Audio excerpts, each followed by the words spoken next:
Hello, good morning student. 9th Gujarati medium subject SS chapter 2 પ્રથમ વિશ્વયુદ્ધ અને રશિયન ક્રાંતિ. આપણે આ અગાઉના લેક્ચરમાં જોઈ ગયા કે પ્રથમ વિશ્વયુદ્ધ થવાના મુખ્ય પરિબળો કયા કયા હતા અને તેમાં કયા કયા કારણોએ મુખ્ય ભાગ ભજવ્યા. બરાબર, થોડુંક રિવિઝન મારી લઈએ. પ્રથમ વિશ્વયુદ્ધના પરિબળોમાં આર્થિક પરિબળો, લશ્કરવાદ, જૂથબંધી એટલે કે ગુપ્ત સંધિઓ, ઉગ્ર રાષ્ટ્રવાદની ભાવના, વર્તમાનપત્રોનો ફાળો અને યુદ્ધ અંગેનું તત્વજ્ઞાન. આ ઉપરાંત જે ઓસ્ટ્રિયાના રાજકુમારની હત્યા થઈ એ પણ એક મુખ્ય કારણ હતું. બરાબર, હવે પ્રથમ વિશ્વયુદ્ધની ઘટના બની એ પછી એના કહેવાય કે એના તાત્કાલિક પરિણામો શું આવે એના વિશે આજે આપણે ચર્ચા કરીશું. પ્રથમ વિશ્વયુદ્ધની ઘટના તો જનરલી આપણે જોઈએ કે ગયા એપિસોડમાં પણ આપણે વાત થઈ કે કોઈ પણ સક્ષમ કે સ્ટ્રોંગ કોઈ પણ રાજ્ય હોય પરંતુ યુદ્ધ છે એ એનું પરિણામ એ દરેક રાજ્ય માટે સરખું છે. બરાબર, તો સેમ વસ્તુ આ તો આખા વિશ્વ દરજ્જે યુદ્ધ હતું એટલે કે આખા વિશ્વના દરેક દેશો બે ભાગમાં વહેંચાઈ ગયા સામસામે. એક તો મિત્ર રાષ્ટ્ર અને બીજો ધરી રાષ્ટ્ર. તો મિત્ર રાષ્ટ્રો હતા એ 24 હતા. બરાબર, આખું વિશ્વ છે એ બે ભાગમાં વહેંચાઈ ગયું. મિત્ર રાષ્ટ્રો પક્ષે 24 રાજ્યો અથવા 24 દેશો હતા અને ધરી દેશો હતા અને ધરી રાષ્ટ્રોમાં ફક્ત 4 દેશો.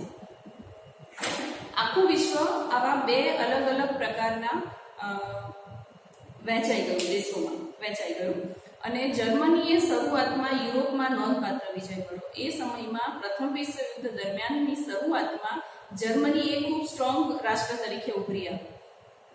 એટલે જર્મની યુરોપના ઘણા બધા પ્રદેશો ઉપર પોતાનો કબજો જમાવ્યો અને એ એક વધારે ને વધારે સ્ટ્રોંગ બનતું. ફ્રાન્સની સેનાએ તેને નષ્ટ કરી નાખી. જર્મનીએ ફ્રાન્સની જે સેના હતી એને નષ્ટ કરી નાખી અને તેણે ભયાનક સબમરીન યુદ્ધ કર્યું. સબમરીન તમને ખબર હશે કે સબમરીન જે દરિયાની અંદર ઉપર ન દેખાય પણ એ પાણીની અંદર હોય અને ખાસ યુદ્ધ કરવા માટે આવી સબમરીનનો ઉપયોગ થતો હોય છે. તો જર્મનીએ ફ્રાન્સની જે સબમરીન હતી એને પણ નષ્ટ કરી નાખી અને એને ડૂબાડી દીધી. એટલે કે એક ભયંકર યુદ્ધ થયું અને ટેન્કો, ઝેરી ગેસ વગેરે દ્વારા લોકો ઉપર એની વધારે અસર થઈ. બરાબર, યુદ્ધ થાય એમાં સામાન્ય જે પ્રજા હોય એનો મરો થઈ જાય. એટલે કે ઘણા બધા સૈનિકો તો માર્યા ગયા અને એની જાનહાનિ પણ ઘણી બધી થઈ. રશિયામાં ક્રાંતિ થઈ 1917માં, જે આપણે આગળ જોઈશું કે રશિયાની બોલ્શેવિક ક્રાંતિ કેવી રીતે થઈ, કયા કારણસર થઈ. રશિયા એ સામ્યવાદી રાષ્ટ્ર છે. બરાબર, એટલે કે ત્યાં આગળ રાજાશાહી છે. તો એમાં ક્રાંતિ કેવી રીતે થઈ એ આપણે આગળ જોઈએ છીએ હજી. એટલે ત્યાં રાજાશાહી હતી એટલે ત્યાં ક્રાંતિ થઈ 1917માં. એટલે રશિયા છે એ યુદ્ધમાંથી ખસી ગયું. જર્મની આ સમયે ખૂબ શક્તિશાળી રાષ્ટ્ર બનતું હતું અને તેણે અમેરિકન સ્ટીમર લ્યુસિટાનિયાને ડૂબાડી દીધી. અમેરિકા જેવો જે સ્ટ્રોંગ રાષ્ટ્ર હતું એને પણ જર્મનીએ એની જે એક સ્ટીમર હતી એમાં ડૂબાડી દીધી ને એની અંદર એ સ્ટીમરની અંદર 147 જેટલા સૈનિકો હતા જે મૃત્યુ પામ્યા. આના પરિણામે અમેરિકા જે તટસ્થ હતું કે એમ નહોતું મિત્ર રાષ્ટ્રમાં જોડાયું, નહોતું ધરી રાષ્ટ્રમાં જોડાયું. તો આ બનાવને કારણે અમેરિકા એ મિત્ર રાષ્ટ્ર સાથે જોડાઈ ગયું અને અમેરિકા મિત્ર રાષ્ટ્ર સાથે જોડાવાથી મિત્ર રાષ્ટ્ર એ વધારે ને વધારે શક્તિશાળી બન્યું એટલે વધારે સ્ટ્રોંગ બન્યું. અને અમેરિકા અને બધા મિત્ર રાષ્ટ્રો ભેગા થયા. આથી જર્મનીની જે સેના છે એ મિત્ર રાષ્ટ્રની સામે ટકી શકી નહીં. સમગ્ર યુદ્ધનું આખું પાસું બદલાઈ ગયું. અત્યાર સુધી જર્મની એ એમ કહેવાય કે અવ્વલ નંબરે હતી, દરેક યુદ્ધ જીતતા જતા હતા. પણ હવે જ્યારે અમેરિકા અને મિત્ર રાષ્ટ્રો બંને ભેગા થયા એટલે મિત્ર રાષ્ટ્રની જે શક્તિ હતી એ વધી ગઈ અને જર્મની છે એ નબળું પડ્યું. બલ્ગેરિયામાં સપ્ટેમ્બર 1918 તથા ઓસ્ટ્રિયા મિત્ર રાષ્ટ્રોના શરણે આવ્યા. એટલે કે ધીરે ધીરે જે રાષ્ટ્રો ધરી રાષ્ટ્રોમાં હતા અથવા તટસ્થ રીતે પોતાનું યુદ્ધ જીતતા હતા એ હવે મિત્ર રાષ્ટ્રોની શક્તિ વધી જતા બધા રાષ્ટ્રો ધીરે ધીરે મિત્ર રાષ્ટ્રોમાં જોડાતા ગયા. આથી મિત્ર રાષ્ટ્રની જે શક્તિ હતી એ વધારે સ્ટ્રોંગ હતી.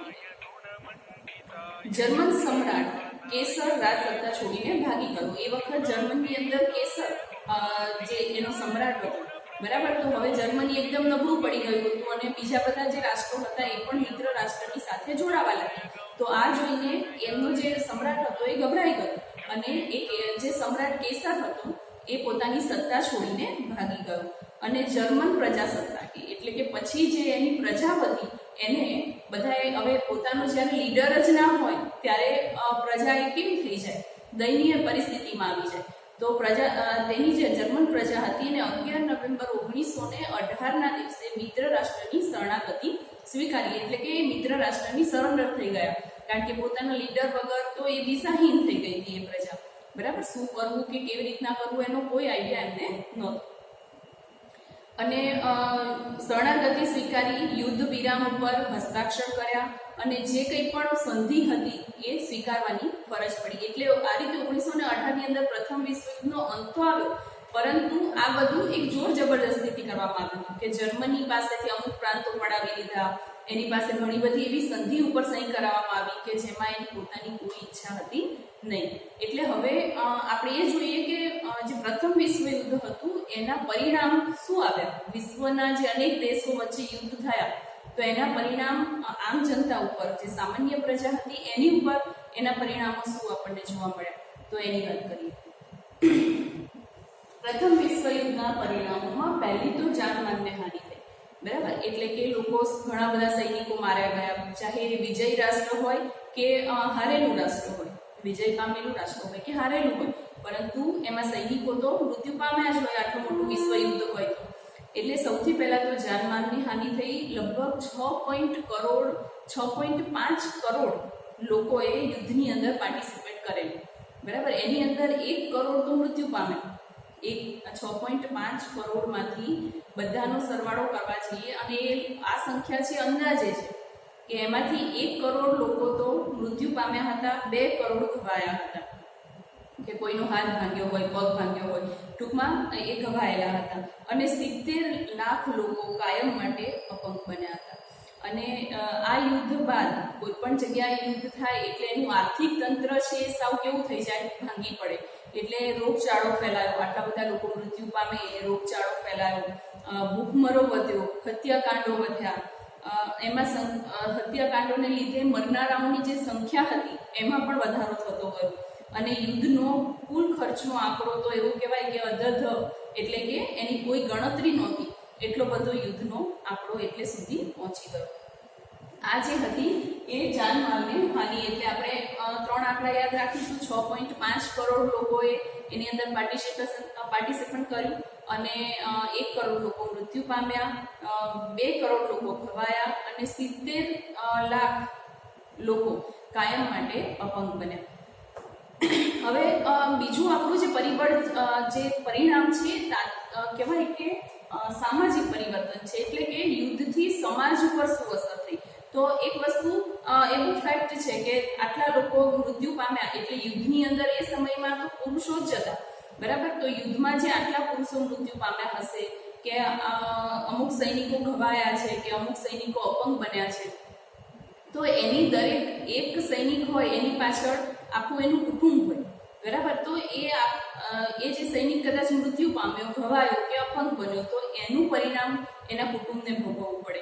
એટલે આખું જે સામાજિક તંત્ર છે એ સામાજિક તંત્ર આખું પડી ભાંગ્યું.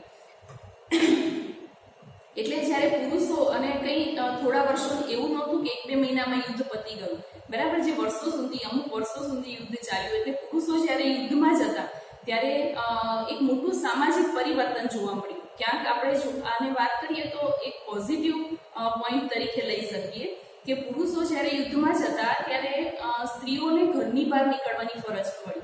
કારણ કે બાળકોનું ભરણ પોષણ કરવું કે ઘરની જરૂરિયાતો છે પૂરી કરવા માટે સ્ત્રીઓએ ઘરનો ઉમરો લાદીને બહાર નીકળવાની ફરજ પડી અને સ્ત્રીઓએ નાનો મોટો રોજગાર કરીને ઘરનું ભરણ પોષણ કરવા લાગી.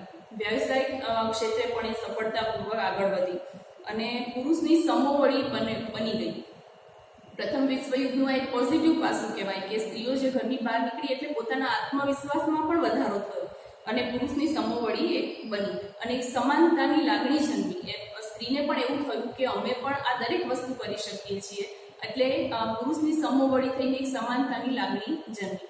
એ સમયમાં કદાચ સ્ત્રીઓને મત આપવાનો અધિકાર નહોતો, બરાબર, એને ઘરની 4 દિવાલોની વચ્ચે જ રહેવાની એક હેબિટ હતી વર્ષોથી. પરંતુ આ પરિણામને કારણે, વિશ્વયુદ્ધના કારણે સ્ત્રી જ્યારે ઘરની બહાર નીકળી તો એને પણ એક એમ કે એવી સૂઝ થઈ કે અમે પણ મત આપવાનો અધિકારી છીએ, એટલે એની પણ માંગ ઉઠી અને સ્ત્રીઓને મત આપવાના અધિકાર પણ આપવામાં આવ્યો.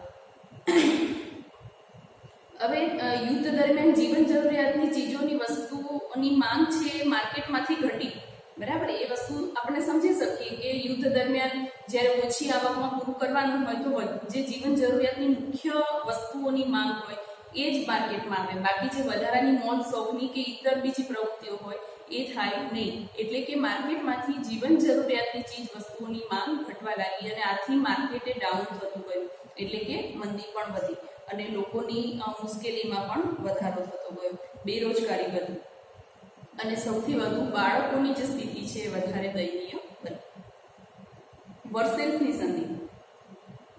પ્રથમ વિશ્વયુદ્ધના અંતિમ ચરણમાં જર્મની દ્વારા મિત્ર રાષ્ટ્રોની કહેવાય કે એની સાથે એમને શરણાગતિ સ્વીકારી. જર્મનીએ મિત્ર રાષ્ટ્રની શરણાગતિ સ્વીકારી અને યુદ્ધનો અંત આવ્યો. ત્યારબાદ મિત્ર રાષ્ટ્રોએ બધી રાજધાની પેરિસ ખાતે શાંતિ પ્રક્રિયા હાથ ધરી કે પહેલું વિશ્વયુદ્ધ પૂરું થયું એટલે બધા મિત્ર રાષ્ટ્રોએ એવું નક્કી કર્યું કે હવે ખરેખર શાંતિની જરૂર છે વિશ્વને, કારણ કે દરેકને નુકસાન થયું, ચાહે વિજય પામેલું રાષ્ટ્ર હોય કે ચાહે હારેલું રાષ્ટ્ર હોય, પણ દરેક માટે આ એક બહુ ભયાનક પરિસ્થિતિ હતી. એટલે એમ કે શાંતિ પ્રક્રિયા જરૂરી છે. એના માટે 58 જેટલી કમિશનો એટલે કે મિટિંગો બોલાવવામાં આવી અને 145 જેટલી બેઠકો થઈ. પેરિસ શાંતિ સંમેલનમાં જર્મની સાથે સમજૂતી કરવામાં આવી અને જર્મનીએ સૌથી મોટું નુકસાન એ વખતના યુદ્ધની અંદર જર્મની દ્વારા ઊભું કરવામાં આવ્યું હતું. જર્મનીએ વધારે ને વધારે રાષ્ટ્રોને પોતાની અંડરમાં કરવા માટે સૌથી વધુ નુકસાન જર્મની દ્વારા થયું હતું. એટલે બધા રાષ્ટ્રોએ ભેગા થઈને નક્કી કર્યું કે જર્મનીને દંડ કરવામાં આવશે આ યુદ્ધમાં. એટલે એક સમજૂતી કરવામાં આવી જે પેરિસની અંદર વર્સેલ્સના 30 મહેલની અંદર આ સમજૂતી ઉપર જર્મનીને સાઈન કરવામાં આવી, સંધિ કરવામાં આવી અને વર્સેલ્સના મહેલની અંદર કરવામાં આવી. આથી આ સંધિને વર્સેલ્સની સંધિ તરીકે ઓળખવામાં આવે છે. એને મિરર પેલેસ પણ કહેવામાં આવે છે.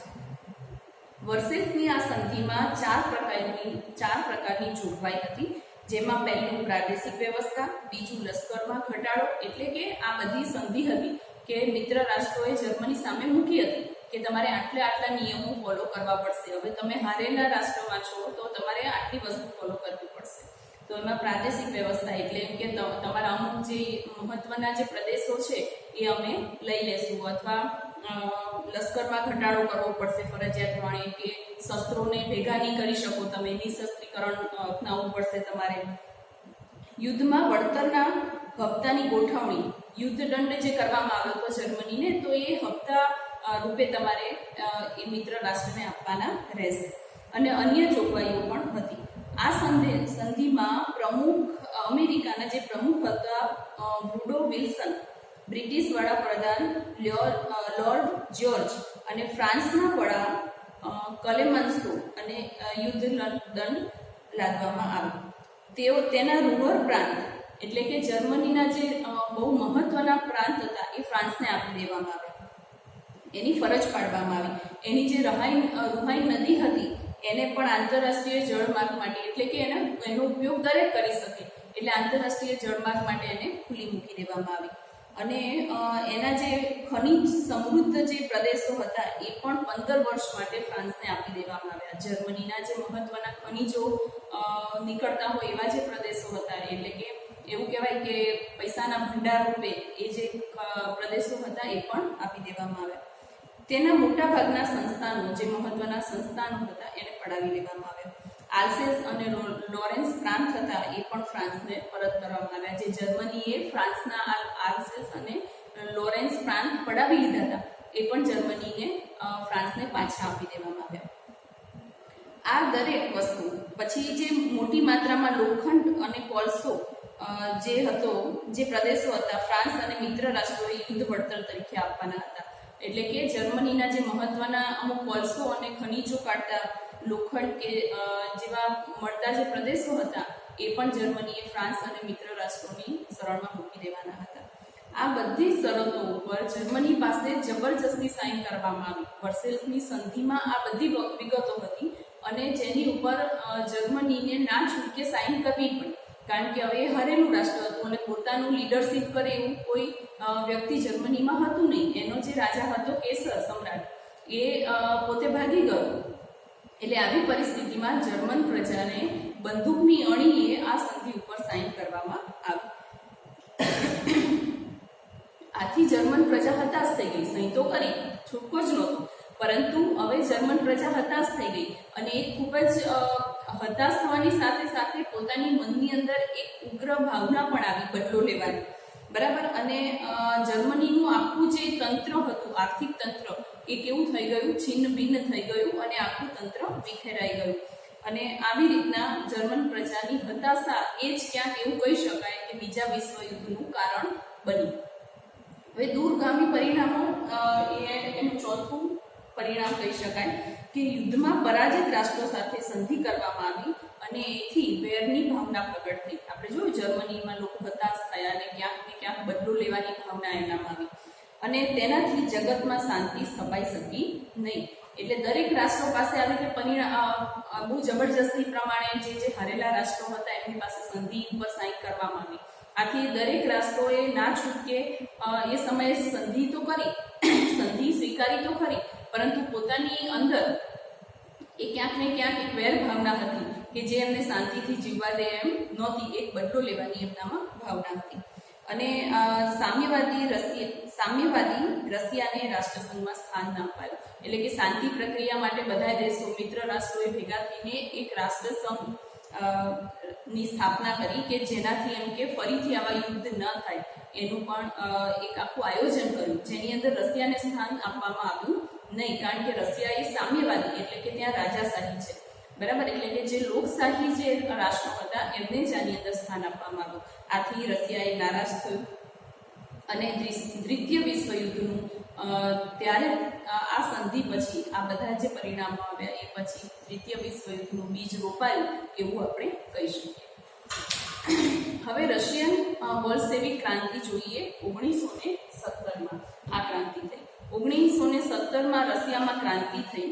એ આખા વિશ્વ માટે બહુ મહત્વની ઘટના છે એવું કહી શકીએ.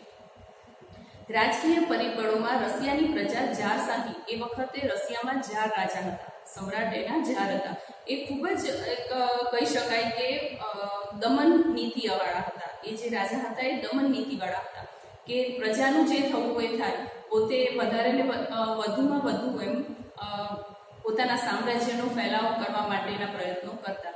અને પ્રજાની સ્થિતિ ખૂબ જ દયનીય હતી કે પ્રજા કોઈ પણ રાજાનો કોઈ પણ નિર્ણય હોય, ચાહે પ્રજાના હિતમાં હોય કે ના હોય, તો એને સ્વીકારવો પડતો હતો. એટલે કે જાર રાજા હતા એ આખુદ હતો અને નિરંકુશ રીતે પ્રજા ઉપર શાસન ભોગવતો હતો. જાર શાસનના પ્રજાને કોઈ અધિકાર, એના જાર રાજાના શાસનમાં પ્રજાને કોઈ અધિકાર નહોતો કે પોતાના હિત માટે કોઈ ઊભું રહે. અને જો કોઈ એનો વિરોધ કરે તો એ જાર રાજા છે એને ખૂબ જ કડક એક દંડ આપવામાં આવતો અને વ્યક્તિ પોતાની કોઈ પણ અધિકારની માંગણી કરી શકતી નહીં.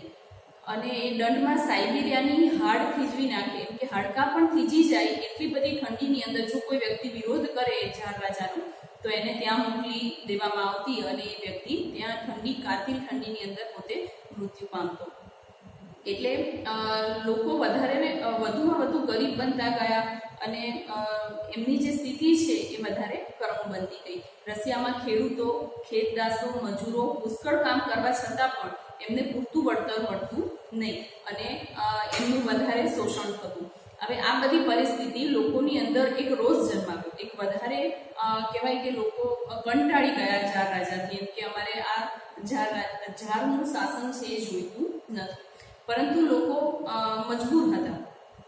તો ફાધર ગેપોનના નેતૃત્વ નીચે 22 જાન્યુઆરી 1905ના દિવસે લોકોએ સરઘસ કાઢ્યું.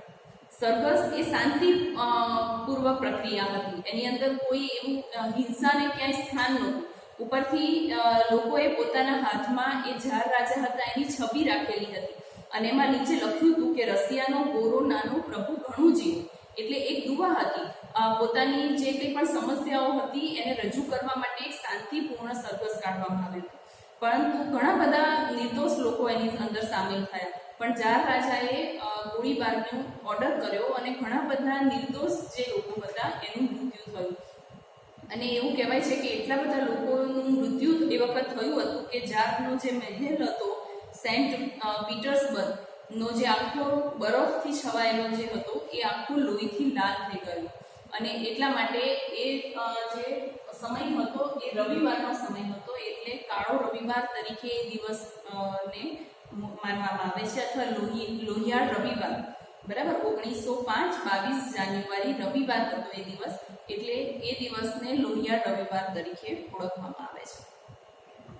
અને આ અરસામાં રશિયા અને જાપાન વચ્ચે પણ યુદ્ધ થયું.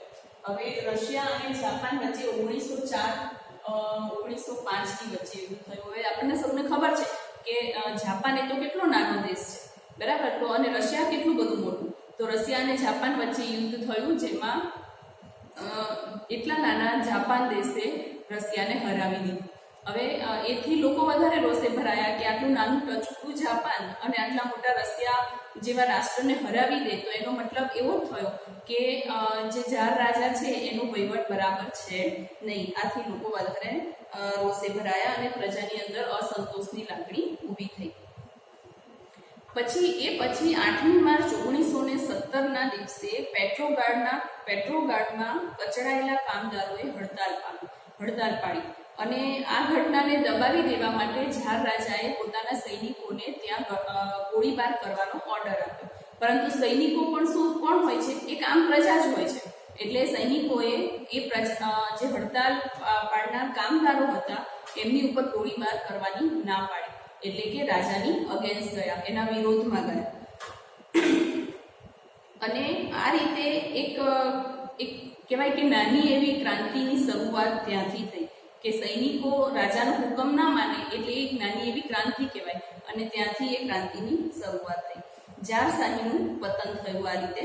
અને એ પછી કેરેન્સિકના નેતૃત્વવાળી મેન્સિવિક પક્ષ, એક લઘુમતી પક્ષની રચના ત્યાં થઈ. ઝારશાહીનું પતન થતાં એકમાત્ર લેનિન સિવાય, જે લેનિન હતો એના સિવાય રશિયામાં બધા જ ખુશ હતા કે ઝાર રાજાનું પતન થયું છે. બધા લોકો ખુશ હતા. અને લેનિને કાર્લ માર્ક્સની વિચારસરણીવાળી એક પક્ષ રજૂ કર્યો, એટલે કે રશિયાની અંદર બે પક્ષ ઊભા થયા, મેન્સેવિક અને કાર્લ માર્ક્સ વિચારણાવાળી એક બોલ્શેવિક. આ બંને પક્ષો રજૂ થયા. હવે જે લેનિન કાર્લ માર્ક્સની વિચારસરણી ધરાવતો જે બોલ્શેવિક પક્ષ હતો એ એ શ્રમજીવીઓમાં માનતો હતો, કેમ કે નાનામાં નાનો જે રાષ્ટ્રની અંદર નાનામાં નાનો જે વ્યક્તિ છે, જે નાગરિક છે, એને મહત્વ આપવાનું હતું. અને જ્યારે મેન્સેવિક પક્ષ છે એ મધ્યમ વર્ગને વધારે મહત્વ આપતો. એટલે આ બંને પક્ષો વચ્ચે પણ ક્યાંક ને ક્યાંક અંદર વિરોધાભાસ શરૂ થયો. અને એ બંને વચ્ચે પણ આખરે ક્રાંતિ થઈ. એની અંદર બોલ્શેવિક જે સમાજવાદી બોલ્શેવિક, એવું કહી શકાય કે આ બંને વચ્ચે જે ક્રાંતિ થઈ એને સમાજવાદી બોલ્શેવિક ક્રાંતિ તરીકે ઓળખાઈ. એટલે મેન્સેવિક અને કાર્લ માર્ક્સની વિચારસરણી ધરાવતો જે પક્ષ હતો, શ્રમજીવીઓનો પક્ષ હતો, એ બંને વચ્ચે સંઘર્ષ થયો 1917માં. અને આ સંઘર્ષને આપણે બોલ્શેવિક ક્રાંતિ તરીકે ઓળખીએ છીએ. આમ ઝારશાહી જે 300 વર્ષ સુધી સામ્યવાદી જે સત્તા હતી રશિયામાં, એનો અંત આવ્યો. અને આ રીતે 300 વર્ષના ઇતિહાસમાં રશિયા પ્રથમ વખત ઝાર વિનાનું બન્યું, એટલે કે પોતાના રાજાનું એના વગર પોતાને કંઈક આગળ વધીને એક પોતાની પ્રતિષ્ઠા નું ઉદાહરણ બેસાડ્યું તો કહી શકાય. વિશ્વ શાંતિ માટેના પ્રયાસો. દરેક રાષ્ટ્રોએ વિશ્વ શાંતિના પ્રયાસો કર્યા કે પ્રથમ વિશ્વ યુદ્ધ પછી આવી ઘટના ફરી ના બને એના માટેના પ્રયત્નો કર્યા અને એના માટે એક રાષ્ટ્રસંઘની રચના કરી. અને આ રાષ્ટ્રસંઘમાં અમેરિકાના રાષ્ટ્રપતિ વુડરો વિલ્સન એ રાષ્ટ્રસંઘની સ્થાપના કરવામાં પોતાનું વિશેષ યોગદાન આપ્યું. વુડરો વિલ્સનના 14 મુદ્દાઓ આગળ ધરીને પેરિસ શાંતિ એ પ્રક્રિયામાં 10 જાન્યુઆરી 1920ના દિવસે રાષ્ટ્રસંઘની રચના કરવામાં આવી. બરાબર, 10 જાન્યુઆરી 1920ના દિવસે પેરિસની અંદર પેરિસ શાંતિ પ્રક્રિયા એવા નામ નીચે એની રચના કરવામાં આવી. રાષ્ટ્રસંઘના ઉદ્દેશો શું હતા કે રાષ્ટ્રસંઘની રચના શું કામ કરવામાં આવી? તો એના મુખ્ય 6 ઉદ્દેશો હતા. એક તો આંતરરાષ્ટ્રીય શાંતિ, એટલે કે જે રાષ્ટ્રો છે અંદર પોતે યુદ્ધ કે સંધિ ન કરવી પડે એવી કોઈ પોઝિશન ના આવે, એટલે કે રાષ્ટ્રો વચ્ચે શાંતિ જળવાઈ રહે, આંતરરાષ્ટ્રીય શાંતિ અને સલામતી જળવાઈ રહે, એ એનો મુખ્ય ઉદ્દેશ હતો. દરેક રાષ્ટ્ર અન્ય રાષ્ટ્રની અખંડિતતા જાળવે, એટલે કોઈનો કોઈ પ્રદેશ પડાવી લે નહીં, પોતે જે પ્રદેશ પોતાની પાસે છે એટલા જ પ્રદેશમાં સંતોષ મેળવે, એની અખંડિતતા જાળવે. યુદ્ધ નીતિનો ત્યાગ કરવો, કે રાષ્ટ્રોએ અંદર યુદ્ધ કરવાનો જે પોતાનો મનસૂબો હોય એ સાઈડમાં મૂકીને યુદ્ધ નીતિનો ત્યાગ કરવો. આંતરરાષ્ટ્રીય સંબંધો એ વિકસાવવા જોઈએ અને આંતરરાષ્ટ્રીય ઝઘડાનો શાંતિમય રીતે અને મધ્યસ્થી રીતે ઉકેલ લાવવો. જો કોઈ રાષ્ટ્ર રાષ્ટ્રસંઘ કે મધ્યસ્થીની અવગણના કરે, મધ્યસ્થી એટલે કે વચ્ચે જે રાષ્ટ્રો હોય, બે જેમ કે ભારત અને પાકિસ્તાન જે બે રાષ્ટ્રો છે એમની વચ્ચે જે વર્ષોથી પ્રશ્નો ઊભા છે, તો એની વચ્ચે કોઈ ઇન્ટરફિયર કરનાર એટલે કે મધ્યસ્થી કોઈ રાષ્ટ્ર હોય તો એના નિર્ણયની અવગણના ન કરવી, કે રાષ્ટ્રસંઘના નિર્ણયની પણ અવગણના ન કરી શકાય. જો કોઈ રાષ્ટ્ર આ રીતનું વલણ અપનાવશે તો એને બળવાખોર રાષ્ટ્ર તરીકે જાહેર કરવામાં આવશે અને એની સાથેના દરેક પ્રકારના જે સંબંધો છે એને વેપારી સંબંધો કે કોઈ પણ જાતના સંબંધ છે એ તોડી નાખવામાં આવશે. આ રીતે વિશ્વ શાંતિની સ્થાપના માટે સ્થાપેલ રાષ્ટ્રસંઘ મહાસત્તાની સામ્રાજ્યવાદી નીતિને અંકુશમાં રાખી શકાયું નહીં અને 1939માં આ બધા નિયમો છે એ ક્યાંય કોઈ રીતે ફોલો થયા નહીં અને એ ખાલી ઓન પેપર જ રહ્યા એવું કહી શકાય. બરાબર, કોઈ રાષ્ટ્ર કારણ કે પોતાની અંદર એક બદલો લેવાની સતત ભાવનાઓ હતી, દરેક રાષ્ટ્રમાં પોતાને કંઈક પોતાનું અપમાન થયું છે, અવગણના થઈ છે, આવી પોતાની અંદર એક લાગણી હતી અને એના કારણે આ બધી જે કંઈ પણ ઉદ્દેશો હતા એને ફોલો કરી શકાયા નહીં અને 1939માં ફરીથી તૃતીય વિશ્વયુદ્ધ થયું. તો ફરીના ચેપ્ટરમાં ફરી નેક્સ્ટ એપિસોડમાં આપણે તૃતીય વિશ્વયુદ્ધ વિશે જોઈશું. Okay, thank you.